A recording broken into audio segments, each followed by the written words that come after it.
स्वागत है दोस्तों आपका इजी अध्ययन चैनल पर। आज हम एवरेज का पार्ट 5 लेके आए हैं और कुछ क्वेश्चनों को भी देखेंगे और एक नया कॉन्सेप्ट भी समझेंगे। ठीक है, मैंने पिछली बार आपको कुछ बताया था। मैंने ये बताया था, अगर आपको पता हो कि किसी भी तरीके की कोई भी क्रमागत संख्या है, मान लीजिए 1 2 3 4 5, इस तरीके की जो क्रमागत संख्या है, इसमें हम एवरेज को तरीका निकालना हमने सीखा था कि दो तरीके से हम एवरेज निकाल सकते हैं। एक तो जो हम करते आ रहे थे कि हम मिड वैल्यू को जो है एवरेज मान लेते हैं, जो मध्य का पद होता है उसे ही एवरेज बोल देते हैं। और एक आपका मैंने बताया था प्रथम पद प्लस अंतिम पद का, अगर आप प्रथम पद और अंतिम पद का अगर आप एवरेज निकाल लेते हैं, यानी कि 1 + 5 और एवरेज निकालने के लिए बटे 2 कर देते हैं तो 6/2 हो गया, यानी कि 3। यहाँ से भी आपका 3 एवरेज आ जाता है। तो इस कॉन्सेप्ट के ऊपर हम 2-3 क्वेश्चंस और लेंगे। ओके, आइए चलते हैं आगे, देखेंगे और क्वेश्चनों को इस कॉन्सेप्ट के ऊपर।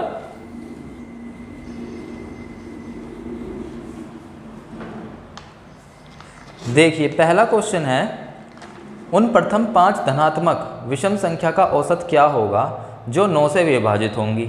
ठीक है, तो प्रथम 5 धनात्मक विषम संख्या, ठीक है, तो हम पहले प्रथम 5 धनात्मक विषम संख्या का औसत लेते हैं और ऐसी संख्या लेंगे वो 9 से विभाजित होनी चाहिए, यानी कि 9 उनके मल्टीप्लिकेशन में होगा, 9 उनके गुणनखंड में जरूर होगा। ठीक है, तो हमने पहले 5 धनात्मक विषम संख्या लेते हैं। ओके, 1 3 5 7 और 9, ये आपकी 5 धनात्मक विषम संख्या हो गई। ओके, अब इसको कह रहा है कि ऐसी विषम संख्या जो 9 से विभाज्य हो, इसका मतलब उनके अंदर 9 का गुणनखंड है। ठीक है, तो हम क्या लेंगे, इसको हर किसी पद को 9 से मल्टीप्लाई कर दो। 3 × 9 5 × 9 7 × 9 और 9 × 9। ओके, अब देखिए 9 एकम 9 हो गया, 9 3 27, 5 9 45, 7 9 63 और 9 9 81। ठीक है, आपका ये हो गया।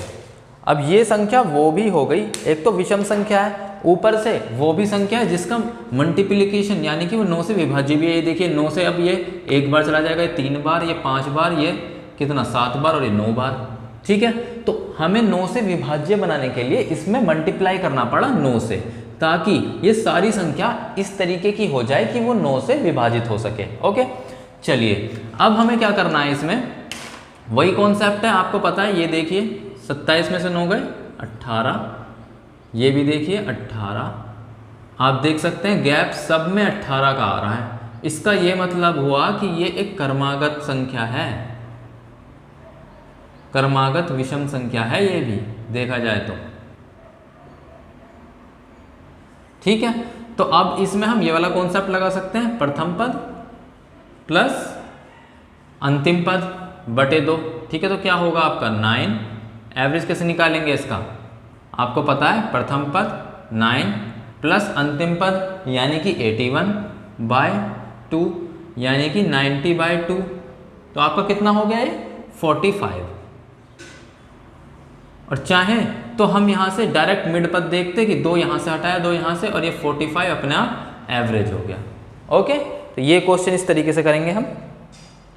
इस तरीके के क्वेश्चन और देखते हैं।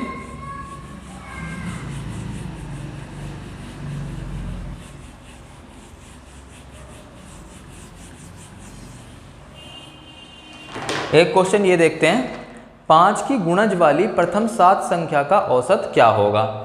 अब ये कह रहा है प्रथम 7 संख्या, तो हम पहले प्रथम 7 संख्या लिख लेते हैं।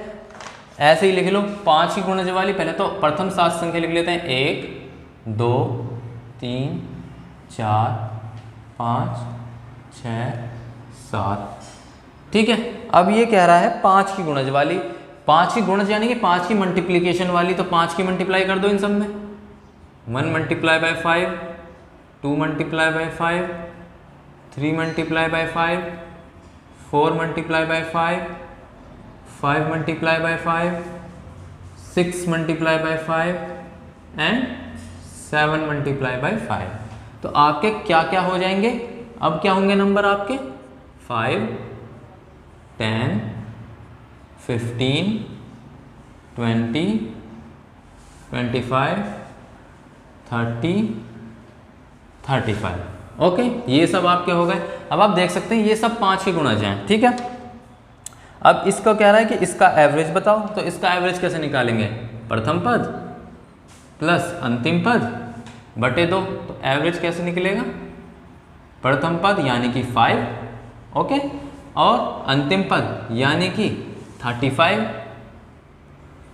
बटे 2, तो 40/2 हो गया। क्या हो गया आपका? 20 एवरेज आ गया। और चाहे तो आप मिड पद से निकालते सीधा 20, 3 पद इधर हट गए, 3 पद इधर हट गए, जो ये आपका ये हुआ, ये आपका एवरेज हुआ, मिड वैल्यू, ठीक है। एक और क्वेश्चन देखते हैं।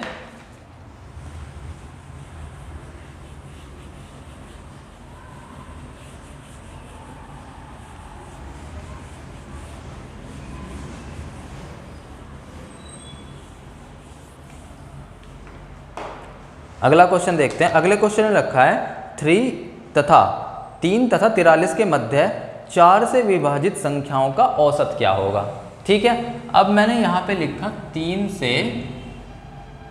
43, इसके मध्य वो संख्या जो 4 से विभाजित हो। अब आप एक चीज़ देखिए, एक तो 4 होगी प्रथम संख्या जो 4 से विभाजित है 3 के आगे, ठीक है, और 43 से पहले क्या होगी?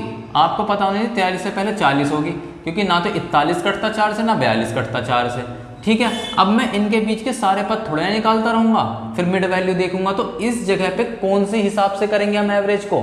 उसी तरीके से जिसमें प्रथम पद और अंतिम पद की बात की जाए, क्योंकि यहाँ से 4 से लेकर 40 तक आप 16, 20, 24, 28, 32, 36 इस तरीके से सारे के सारे, ये आपसे 100 भी कह सकता था, है ना। तो इस जगह पे जो आपका प्रथम पद और अंतिम पद वाला जो कॉन्सेप्ट है वो काम करता है, ओके। चलिए, तो प्रथम पद यहाँ पे क्या है? ये तो आपका 4 हो गया प्रथम पद, और अंतिम पद 43, 4 से ऐसी विभाज्य संख्या 4 से कटे और 43 या 43 से छोटी हो, तो आपने देखा वो 40 ही हो सकती है, तो ये अंतिम पद हो गया, ठीक है। तो कैसे निकलेगा आपका एवरेज? 4 प्रथम पद प्लस अंतिम पद बटे 2, तो 44/2 हो गया आपका। कितना हो गया आंसर? 22, ठीक है।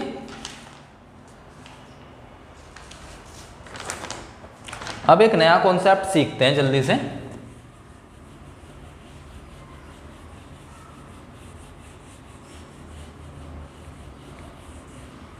एक नया कॉन्सेप्ट, न्यू कॉन्सेप्ट है, इसके ऊपर भी क्वेश्चन आएंगे तो उसे भी समझेंगे।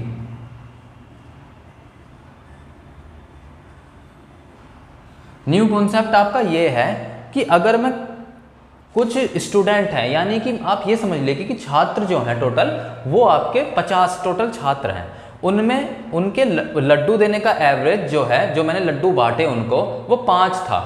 यानी कि अगर मैं आपसे कहता हूं कि मैंने 50 छात्रों को 5-5, प्रत्येक छात्र को 5-5 लड्डू दिए, तो इसका मतलब उन छात्रों के लड्डू का एवरेज 5 हो गया, ठीक है। एवरेज का मैंने मतलब आपको पहले ही लेक्चर में बताया था, है ना, कि अगर हम प्रत्येक बच्चे को 5-5 लड्डू बांटते हैं तो इसका मतलब उसका एवरेज लड्डू देने का भी 5 होगा, ठीक है। अब आप ये समझिए, अगर मैंने 50 बच्चों में प्रत्येक को 5 लड्डू दिए, ठीक है, 5 लड्डू दे दिए। अब अगर मैं आपसे कहूं कि मैं प्रत्येक छात्र को 5 लड्डू तो दिए थे, इस बात का मतलब क्या हो? प्रत्येक को 5 लड्डू दिए तो आपका एवरेज भी 5 हो गया। इस बात का मतलब ये हो गया कि आपका एवरेज भी 5 हो गया, क्योंकि आपने प्रत्येक छात्र को 5 लड्डू दिए हैं, ओके। लेकिन अब एक बात समझिए, यहां पे अगर मैं ये कहूं कि ठीक है, अब मैंने 2-2 लड्डू और एक्स्ट्रा देने शुरू कर दिए प्रत्येक छात्र को, प्लस 2 लड्डू प्रत्येक छात्र को, प्रत्येक छात्र को दिए मैंने, ठीक है ना, प्रत्येक छात्र को 2 लड्डू दिए, तो इसका मतलब आपका इसका एवरेज पे क्या फर्क पड़ेगा? क्योंकि आपने 2 लड्डू और प्रत्येक छात्र को बढ़ा दिए हैं, तो आपका एवरेज भी +2 हो जाएगा, एवरेज भी आपका जुड़ जाएगा 2, यानी कि अब 7 एवरेज हो जाएगा लड्डू का टोटल, ठीक है।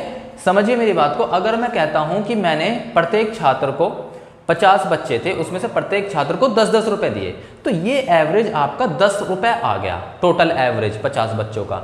अगर मैं कहूं कि मेरा और बाद में मैंने उनको 5-5 रुपए एक्स्ट्रा सबको दिए, तो एवरेज में भी 5 रुपए की बढ़ोतरी हो जाएगी।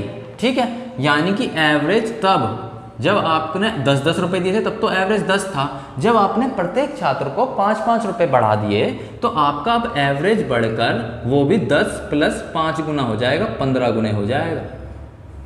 यानी कि जो भी आप जितनी भी क्वांटिटी, कोई भी क्वांटिटी दिए, जैसे इस केस में छात्र थे क्वांटिटी, इस छात्र में जिस हिसाब से आप चीज़ें बढ़ाएंगे या घटाएंगे, ठीक है, मैं कम भी कर सकता हूँ बाद में 2-2 लड्डू और ले लिए, वापस ले लिए, तो वहाँ उसी हिसाब से घट जाएगा। जो भी आप प्रत्येक छात्र या प्रत्येक क्वांटिटी के साथ करेंगे ना, वो आपका उसका असर पूरे एवरेज पे होगा। यदि आप दुगना कर देते हैं तो एवरेज भी दुगना हो जाएगा। यानी कि अगर मैं प्रत्येक छात्र को बाद में 2 गुना लड्डू देना शुरू कर दूँ तो आपका एवरेज भी 2 गुना हो जाएगा। मैं बाद में जो है आपका 2-2 लड्डू कम देना शुरू कर दूँ, प्रत्येक से 2-2 लड्डू ले लूँ वापस, ठीक है, तो आपका एवरेज भी 2 कम हो जाएगा। ओके, तो ये कॉन्सेप्ट है। अब इसके ऊपर क्वेश्चन समझते हैं, ठीक है, कि किस तरीके से क्वेश्चन डायरेक्ट कॉन्सेप्ट के ऊपर वो दे देता है।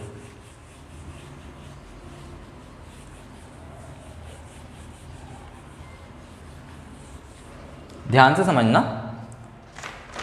अगर मैं कहूं 20 संख्या का माध्य का मतलब एवरेज, औसत, ठीक है, 20 संख्या का माध्य 40 है, यदि प्रत्येक संख्या में 5 जोड़ दिया जाए तो नया माध्य क्या होगा। ठीक है, 20 संख्या दी थी इसने, इनका माध्य बता रहा है कितना है, 40। माध्य का मतलब होता है एवरेज, ओके, औसत। ठीक है, अब कह रहा है यदि मैं प्रत्येक संख्या में 5 जोड़ दूं, +5 करने को कह रहा है प्रत्येक संख्या में, तो इसका मतलब एवरेज में भी आपका +5 होगा। यानी कि अब न्यू एवरेज आपका 45 हो जाएगा, 45।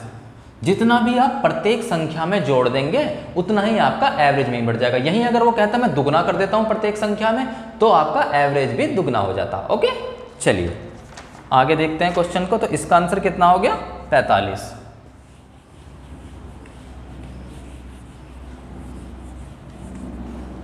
आगे देखिए, 20 संख्या का माध्य 50 है, यदि प्रत्येक संख्या में 10 घटा दिया जाए तो नया माध्य क्या होगा। अब वही 20 संख्या का माध्य, 20 संख्या थी, इनका माध्य 50 है, ठीक है, ये आपका एवरेज दिया है, औसत दिया है, औसत। ओके, माध्य का मतलब एवरेज, ठीक है। अब ये कह रहा है अगर प्रत्येक संख्या में 10 घटा दिया जाए, तो प्रत्येक संख्या में 10 घटा देंगे आप, तो आपका एवरेज में से भी 10 घट जाएगा, तो नया एवरेज आपका क्या हो जाएगा, नया एवरेज आपका हो जाएगा 40।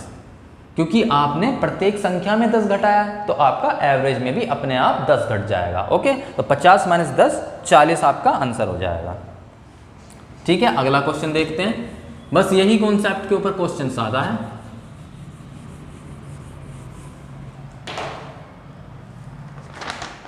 अगला क्वेश्चन देखिए, इसमें लिखा है 10 संख्या का माध्य 30 है, यदि प्रत्येक संख्या में 2 से गुणा किया जाए तो नया माध्य क्या होगा, है ना। 10 संख्या का माध्य, यहाँ पे देखिए 10 संख्या दे रखी है आपको,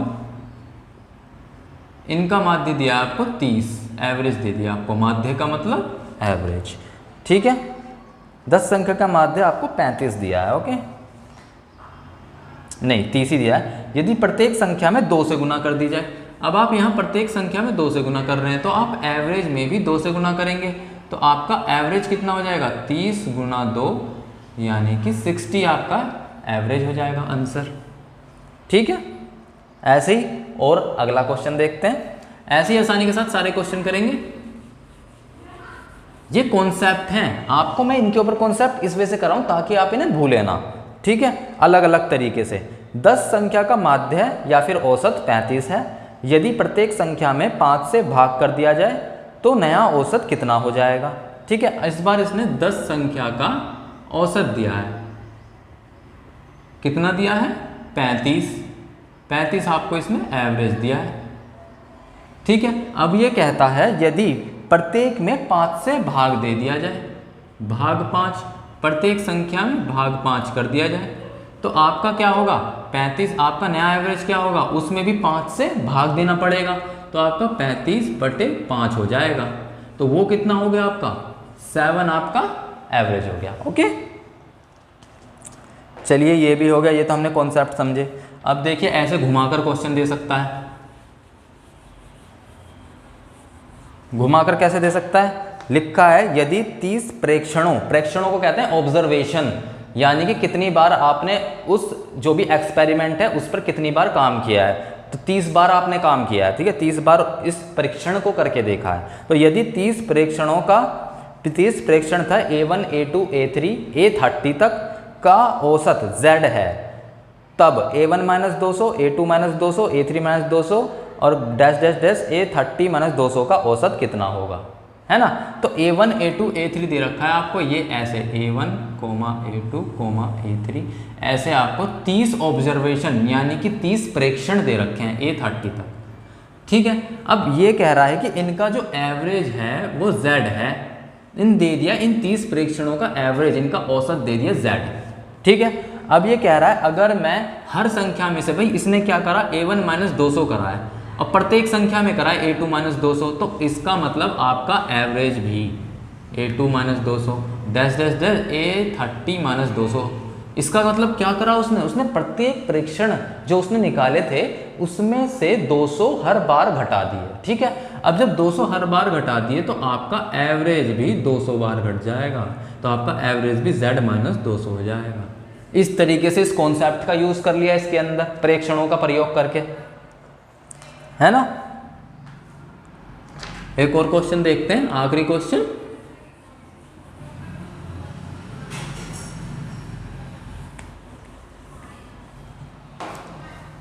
यदि 5 प्रेक्षणों का औसत 50 है लेकिन उनमें से प्रत्येक में एक अचर राशि A जोड़ दी जाती है तो एवरेज बढ़कर 55 हो जाता है, तो A का मान क्या होगा, ये चीज पूछी है। ओके, तो देखते हैं। 5 प्रेक्षणों का औसत दे रखा है इसने, 5